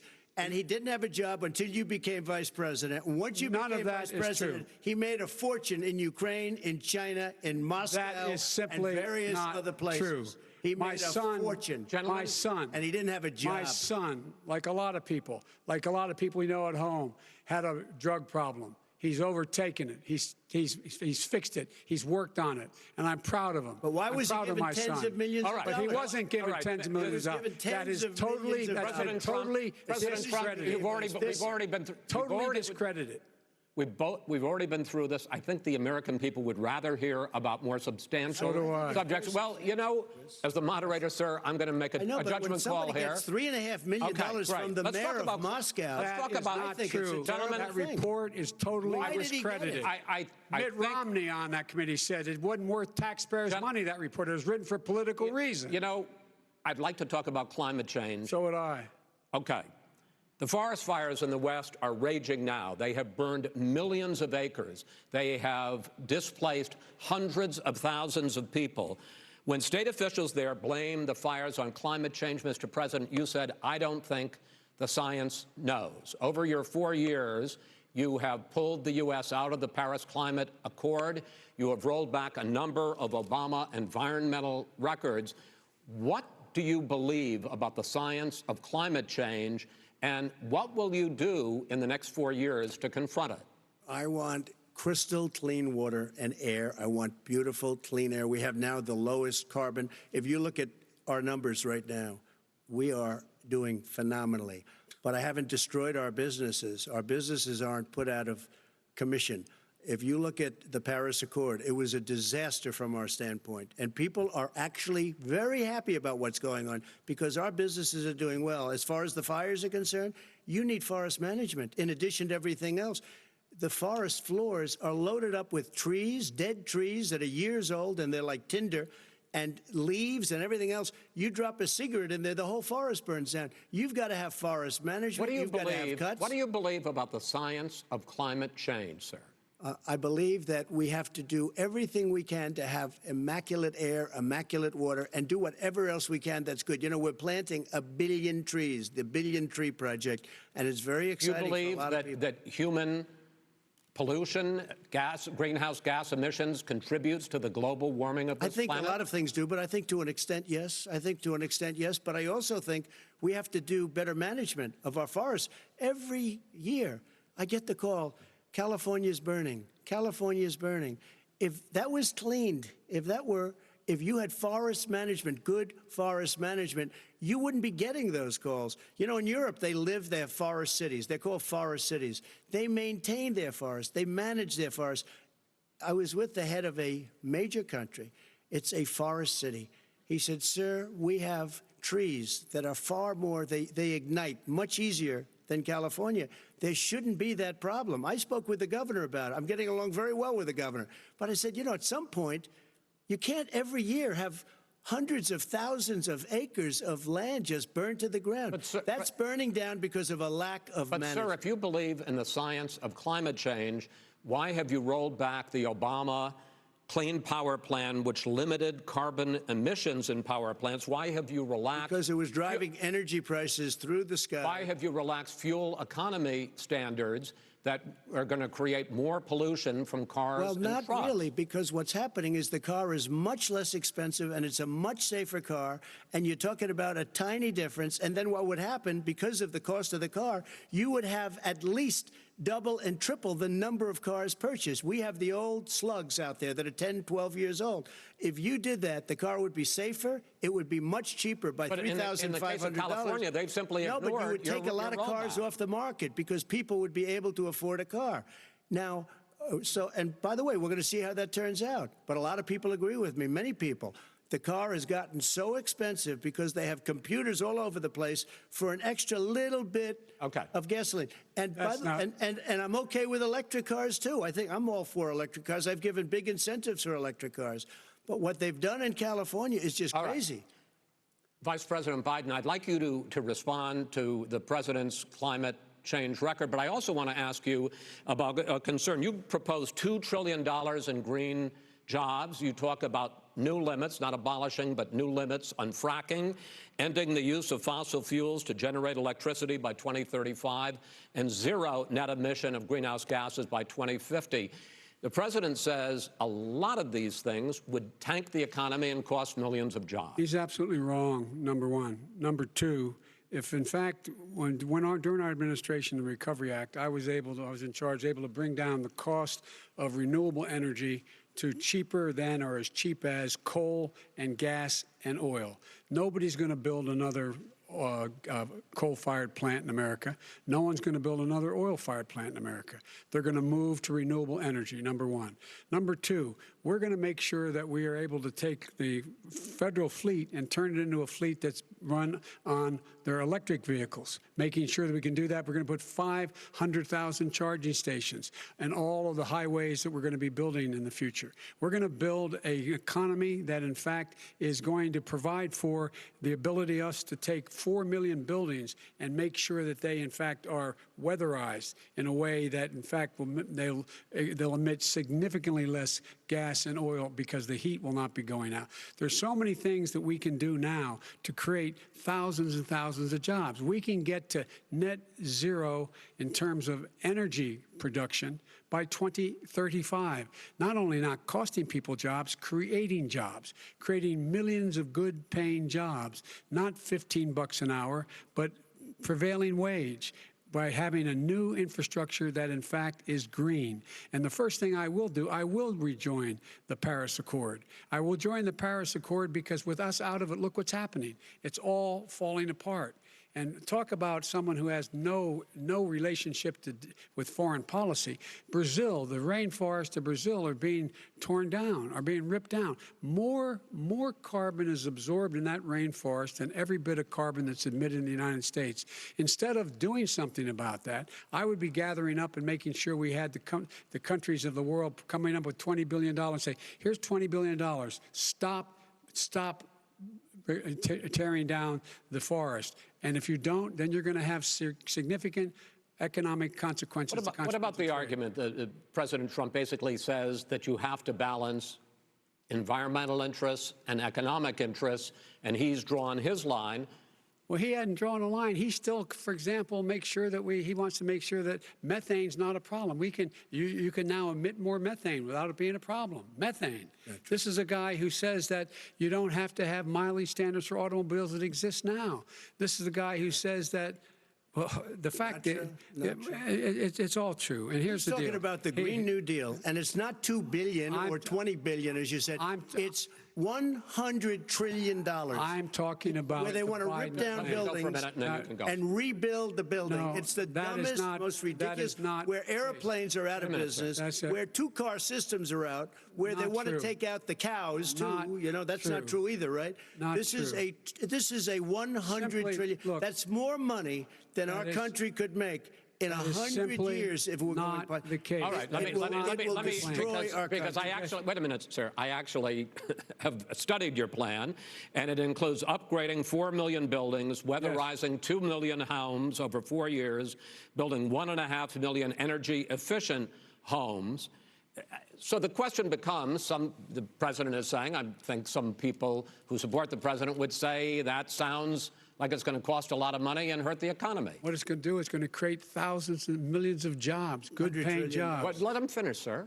He doesn't know how to do that. $100 billion. The fact is, it's going to create millions of good-paying jobs, and these tax incentives to people for people to weatherize, which he wants to get rid of. It's going to make the economy much safer. Look how much we're paying now to deal with the hurricanes. By the way, he has an answer for hurricanes. He said maybe we should drop a nuclear weapon on them. They may. I never said that. That's at all. he did say. You made it up.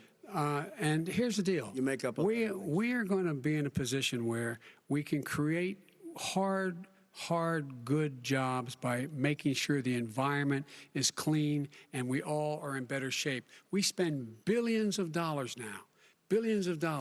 on floods, hurricanes, rising seas. We're in real trouble. Look what's happened just in the Midwest with these storms that come through and wipe out entire sections and counties in Iowa. That didn't happen before. They're because of global warming. We make up 15% of the world's problem. We, in fact, but the rest of the world, we've got to get them to come along. That's why we have to get back into the Paris Accord. All right, gentlemen. Wait a minute, Chris. So why didn't he do it for 47 years? You were vice president. Why didn't you get the world? China sends up real dirt into the air. Russia does. India does. They all do. We're supposed to be good. And by the way, he made a couple of statements. The Green New Deal is $100 trillion. That is not my plan. That's the Green well, New you want to rebuild every is building. Not my plan. I want to rebuild every. If he knew anything about, if he knew anything he made a about, statement about the military. He said I said something about the military. He and his friends made it up, and then they went with it. I never said it. Okay. That is what not he true. did Sir, is he you're done in this segment. He called the military Mr. Vice President, stupid bastards. I and did he said not it on say tape. He said stupid bastards. He said it. Stop. I would never say that. Play it. Play it. Go ahead. Mr. Vice President answered his final question. The final question is, I can't remember which of all his rantings. I'm having a little trouble myself. But and about the economy and about this question of what it's going to cost. The economy. I mean, the Green New Deal and the idea of what your environmental changes will do. The Green New Deal will pay for itself as we move forward. We're not going to build plants that, in fact, are great polluting plants. So do you We're going to support build the Green New Deal? Pardon me? Do you support? No, I don't support the Green New Deal. Oh, you don't? Oh, well, that's a big statement. I support that means you just lost the radical left. I support the Biden plan that I put forward. Okay. The Biden plan, which is different than what he calls the radical Green New Deal. All right, gentlemen, final segment, election integrity. As we meet tonight, millions of Americans are receiving mail-in ballots or going to vote early. How confident should we be that this will be a fair election? And what are you prepared to do over the next 5+ weeks, because it'll not only be to Election Day, but also counting some ballots, mail-in ballots after Election Day.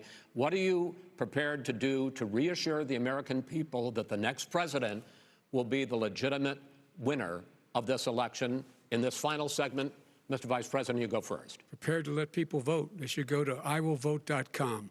Decide how they're going to vote, when they're going to vote, and what means by which they're going to vote. His own Homeland Security Director, and as well as the FBI Director, says there is no evidence at all that mail-in ballots are a source of being manipulated and cheating. They said that. The fact is that there are going to be millions of people because of COVID that are going to be voting by mail-in ballots, like he does, by the way. He sits behind the Resolute desk and sends his ballot to Florida, number one. Number two, we're going to make sure that those people who want to vote in person are able to vote because enough poll watchers are there to make sure they can socially distance. The polls are open on time, and the polls stay open until the votes are counted. And this is all about trying to dissuade people from voting because he's trying to scare people into thinking that it's not going to be legitimate. Show up and vote. You will determine the outcome of this election. Vote, vote, vote. If you're able to vote early in your state, vote early. If you're able to vote in person, vote in person. Vote whatever way is the best way for you, because he cannot stop you from being able to determine the outcome of this election. And in terms of whether or not, when the votes are counted, and they're all counted, that will be accepted. If I win, that will be accepted. If I lose, that'll be accepted. But by the way, if in fact he says he's not sure what he's going to accept, well, let me tell you something. It doesn't matter, because if we get the votes, it's going to be all over. He's going to go. He can't stay in power. It won't happen. It won't happen. So vote. Just make sure you understand you have it in your control to determine what this country is going to look like the next 4 years. Is it going to change? Or you get 4 more years of these lies? Mr. President, 2 minutes. So when I listened to Joe talking about a transition, there's been no transition from when I won. I won that election. And if you look at crooked Hillary Clinton, if you look at all of the different people, there was no transition, because they came after me trying to do a coup. They came after me spying on my campaign. They started from the day I won, and even before I won, from the day I came down the escalator with our First Lady. They were a disaster. They were a disgrace to our country. And we've caught them. We've caught them all. We've got it all on tape. We've caught them all. And by the way, you gave the idea for the Logan Act against General Flynn. You better take a look at that, because we caught you in a sense. And President Obama was sitting in the office. He knew about it, too. So don't tell me about a free transition. As far as the ballots are concerned, it's a disaster. A solicited ballot, okay, solicited is okay. You're soliciting, you're asking, they send it back, you send it back. I did that. If you have an unsolicited, they're sending millions of ballots all over the country. There's fraud. They found them in creeks. They found some with the name Trump, just happened to have the name Trump just the other day in a waste paper basket. They're being sent all over the place. They sent 2 in a Democrat area. They sent out 1,000 ballots. Everybody got 2 ballots. This is going to be a fraud like you've never seen. The other thing, it's nice on November 3rd, you're watching and you see who won the election. And I think we're going to do well, because people are really happy with the job we've done. But you know what? We won't know. We might not know for months, because these ballots are going to be all over. Take a look at what happened in Manhattan. Take a look at what happened in New Jersey. Take a look at what happened in Virginia and other places. They're not losing 2%, 1%, which, by the way, is too much. An election could be won or lost with that. They're losing 30 and 40%. It's a fraud, and it's a shame. And can you imagine where they say, you have to have your ballot in by November 10th. November 10th. That means that's 7 days after the election, in theory, should have been announced. Okay. We have major states with that, sir, all run by Democrats. 2 minutes is 2 minutes. All run by Democrats. It's President Trump, it's a rigged election. You're going to be able to continue. You have been charging for months that mail-in balloting is going to be a disaster. You say it's rigged, that it's going to lead to fraud. But in 2018, in the last midterm election, 31 million people voted mail-in voting. That was a quarter, more than a quarter of all the voters that year cast their ballots by mail. Now that millions of mail-in ballots have gone out, what are you going to do about it? And are you counting on the Supreme Court, including a Justice Barrett, to settle any dispute? Yeah, I think I'm counting on them to look at the ballots, definitely. I hope we don't need them in terms of the election itself. But for the ballots, I think so, because what's happening is incredible. I read today, where at least 1% of the ballots for 2016 were invalidated. They take them. We don't like them. We don't like them. But what are you going to do about it? There are millions of ballots going out right now. What you do is you go and vote. You do a solicited ballot, and that's okay, or you go and vote. I'm asking you about the fact that millions of people You go and vote. You go and vote. But like they used to in the old millions of people. You either do, Chris, a solicited ballot where you're sending it in, they're sending it back, and you're sending. They have mailmen with lots of it. Did you see what's going on? Take a look at West Virginia. Mailmen selling the ballots. They're being sold. They're being dumped in rivers. This is a horrible thing for our country. This is not going to end well. There is no evidence This is not going to end well. 5 states have had mail-in ballots for the last decade or more. 5, including 2 Republican states. And you don't have to solicit the ballot. It's sent to you. It's sent to your home. What we're saying is they're saying is that it has to be a postmark by the time, by Election Day. If it doesn't get in till the 7th, 8th, 9th, it still should be counted. He's just afraid of counting the votes because he knows the outcome. You're wrong. I want to continue with you on this, Vice President Biden. Chris, he's so wrong when he makes a statement like that. Excuse me. Vice President Biden, the biggest problem, in fact, over the years with mail-in voting has not been fraud historically. It has been that sizable numbers, sometimes hundreds of thousands of ballots are thrown out because they have not been properly filled out, or there is some other irregularity, or they missed the deadline. So the question I have is, are you concerned that the Supreme Court with a Justice Barrett will settle any dispute? I'm concerned that any court would settle this because here's the deal. When you get a ballot and you fill it out, you're supposed to have an affidavit. If you didn't know, you have someone say that this is me. You should be able to, if in fact you can verify that's you before the ballot is thrown out, that's sufficient to be able to count the ballot because someone made a mistake and not dotting the correct I. Who they voted for, testify, say who they voted for, say it's you. That is totally legitimate.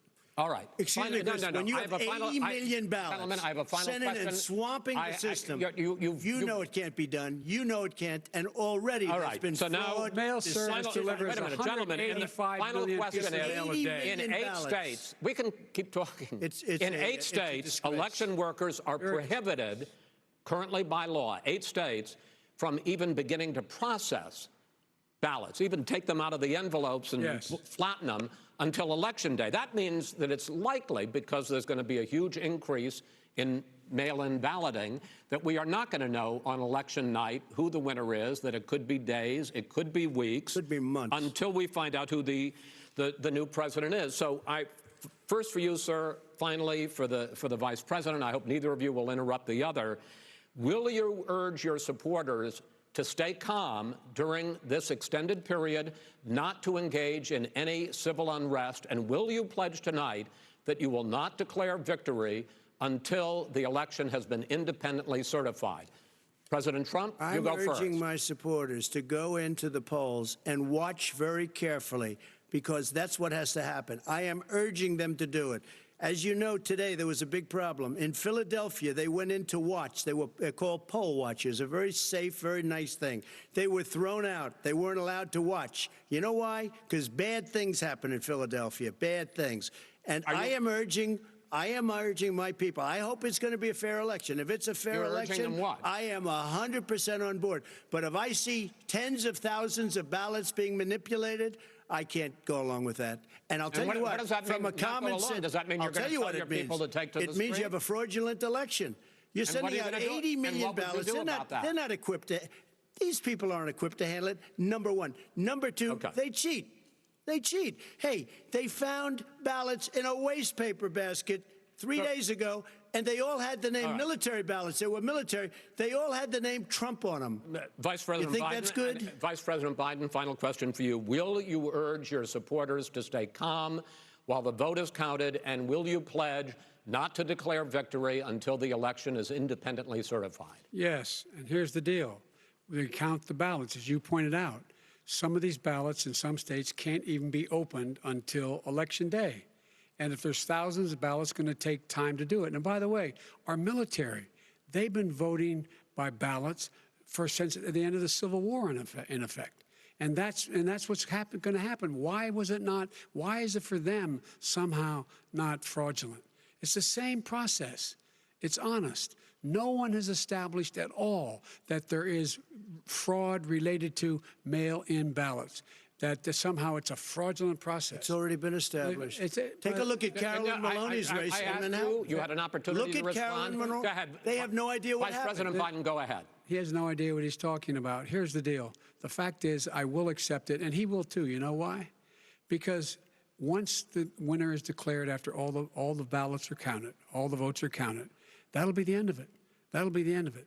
And if it's me, in fact, fine. If it's not me, I'll support the outcome. And I'll be a president not just for the Democrats. I'll be a president for Democrats and Republicans. And this guy, I want to see an honest ballot count. Gentlemen, you say that's the end of it? This is the end of this debate? Honest ballot count. We're going to leave it there. To be continued as in more debates as we go on. President Trump, Vice President Biden, it's been an interesting hour and a half. I want to thank you both for participating in the first of 3 debates that you have agreed to engage in. We want to thank Case Western Reserve University and the Cleveland Clinic for hosting this event. The next debate, sponsored by the Commission on Presidential Debates, will be 1 week from tomorrow, October 7th, at the University of Utah in Salt Lake City. The 2 vice presidential nominees, Vice President Mike Pence and Senator Kamala Harris, will debate at 9 p.m. Eastern that night. We hope you watch. Until then, thank you and good night. If hearing that this debate is over was music to your ears, you may not be alone.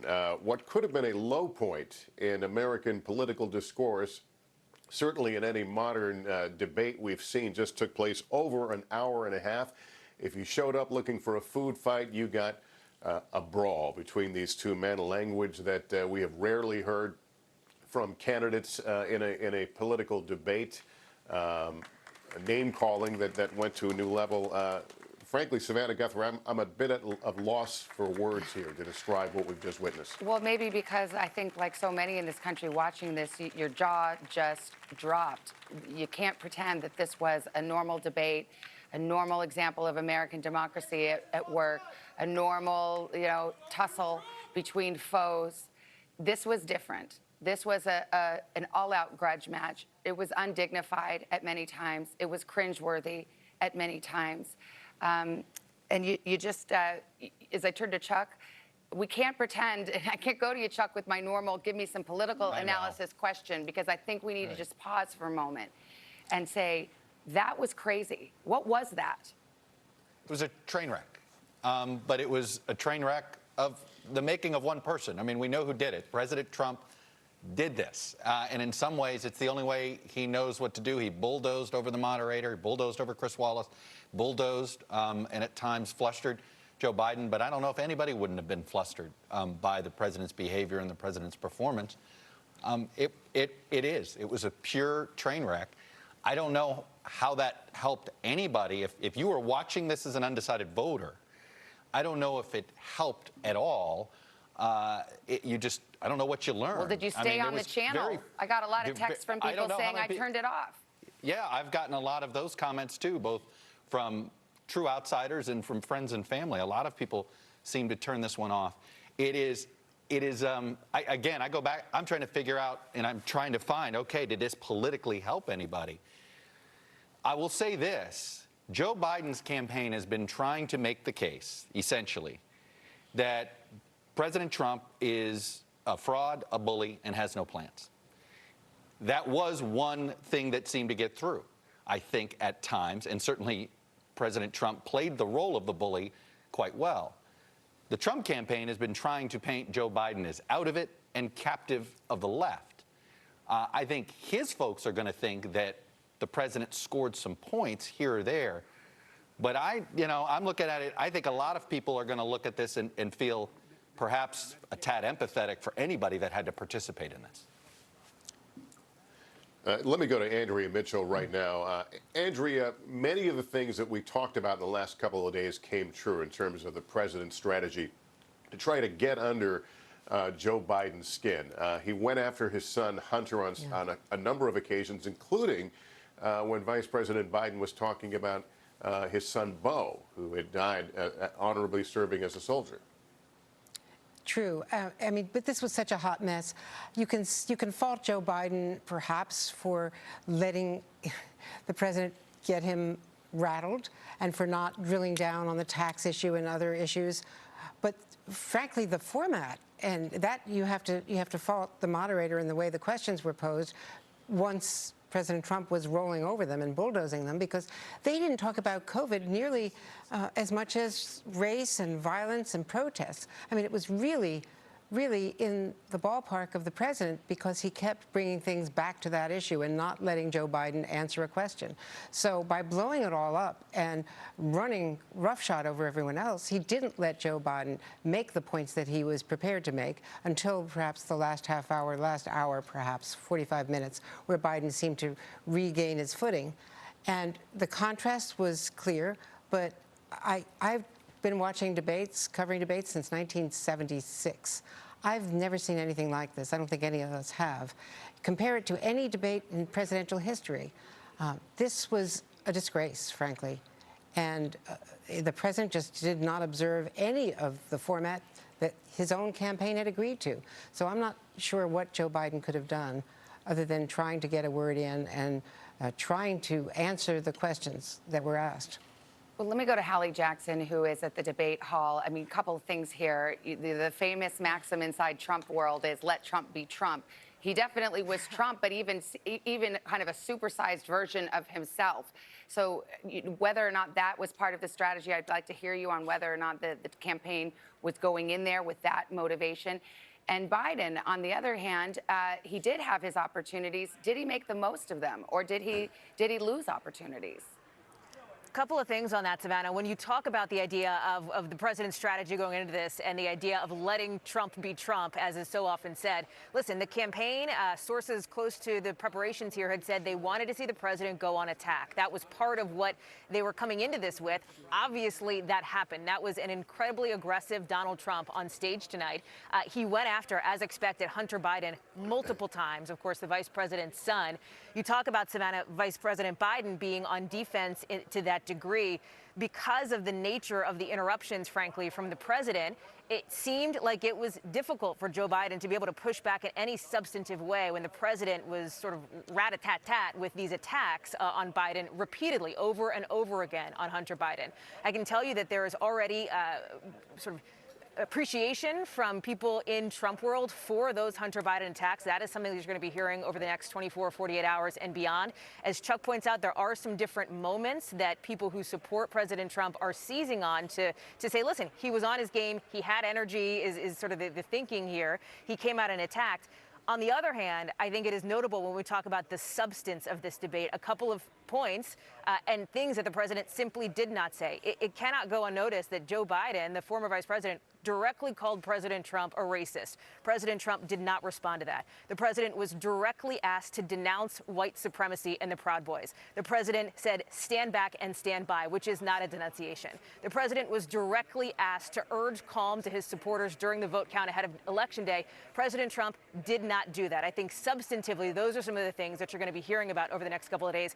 And just to give you a sense, I have to tell you, inside this debate hall, I've been to other debates. This was very different for a lot of reasons, notably from some of the COVID precautions and the much smaller audience. It was a much more intimate hall feeling, and that made it jarring, frankly, to see this chaos on the stage go down, just as somebody who is inside the room here. All right, let's bring in our guest, Rich Lowry, editor of the National Review, also Claire McCaskill, former Democratic senator from Missouri. Both are NBC News political contributors. Senator, let me first talk to you about, there's a lot of focus, obviously, on what Donald Trump did and his performance, but isolating, if you can, Joe Biden, his reaction to it, his losing his temper at times. How much does that hurt him? Listen, anybody who tries to characterize this debate as somehow equivalent in terms of the behavior of those two candidates is not being fair to Joe Biden. Donald Trump was a bully. He was non-presidential. He was, frankly, outrageous. It was sad to watch it as an American. He's the president of the United States, and he behaved like a 12th grader. It was terrible. And Joe Biden, I think, showed presidential self-control. Now, did he tell him to be quiet a couple of times? Frankly, I was watching. I wanted to throttle the guy. And Chris Wallace, I mean, I know it must be hard to control it, but he really got run over by Donald Trump's outrageous behavior on that stage tonight. Now, will it hurt Donald Trump politically? I'm not sure it will with his supporters. But I guarantee it won't help him with those women in the suburbs. It will not help him. Well, that was the question I wanted to ask Rich Lowry, who, of course, is the editor of the conservative National Review. I mean, look, if you are a Donald Trump supporter, this was a great night for you. You love this guy.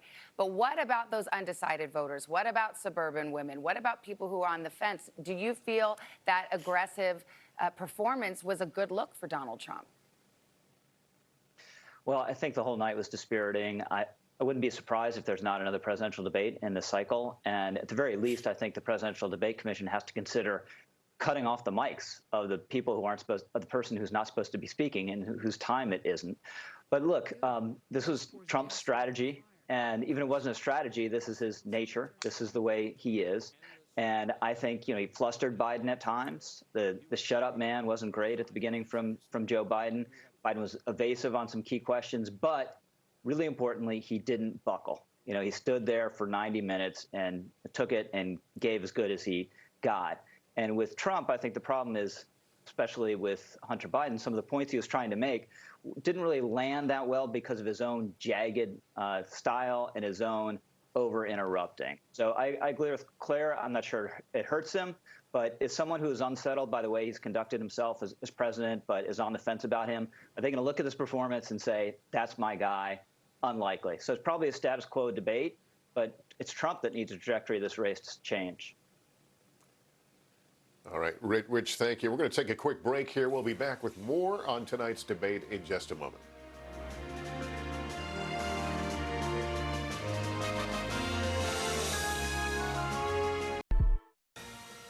Welcome back to our continuing coverage of the post-debate analysis. I'll be hosting an NBC News town hall with Democratic nominee Joe Biden on Monday, next Monday from Miami at 7 Central Time. We hope you will join us then.